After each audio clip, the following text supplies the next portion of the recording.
মাননীয় প্রধানমন্ত্রী আমার কথা শুনে যে উনি আমার এমপি মহোদয়দেরকে আমাদের বাসায় পাঠিয়েছেন, এই জন্য মাননীয় প্রধানমন্ত্রীর কাছে আমি কৃতজ্ঞ ও আজীবন কৃতজ্ঞ থাকবো। তবে সবচেয়ে বেশি খুশি হইতাম যদি মাননীয় প্রধানমন্ত্রী একবার এসে আমার মেয়েটাকে দেখতো। আমার খুব ইচ্ছা ছিল যে আমি মাননীয় প্রধানমন্ত্রীর সাথে আমার মেয়েটাকে নিয়ে একটা ছবি তুলবো। তো যাই হোক, আল্লাহ তালা হয়তো বা ওই সুযোগ আমার কপালে রাখে নাই। তার পরবর্তীতে মাননীয় এমপি মহোদয়েরা আসছেন, ওনাদের সাথে ছবি তোলার মতো বা ওনাদের সামনে দুটো কথা বলার মতো যে আল্লাহ তালা আমার সুযোগ করে দিয়েছেন। এই জন্য আমি মহান রব্বুল আলমিনের দরবারে লাখো কোটি শুকরিয়া আদায় করি।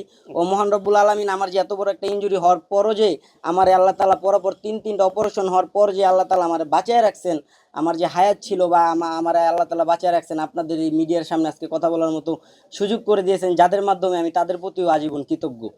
ও এই মিডিয়ার কাছে আমি আর লাস্ট একটা আবেদন যে এই মাননীয় তারেক রহমান আমাদের প্রধানমন্ত্রী, ওনার কাছে আমার বিশেষ করে একটা আবেদন যে উনি যাতে আমাদের দিকে একটু খেয়াল রাখেন, ইভেন কি আমাদের একটা কর্মসংস্থানের ব্যবস্থা করে দেন। কারণ আমরা যে কতটা মানে হতাশাগ্রস্তভাবে জীবনযাপন করতেছি, এটা হয়তোবা কারোর ভাষায় প্রকাশ করতে পারবো না।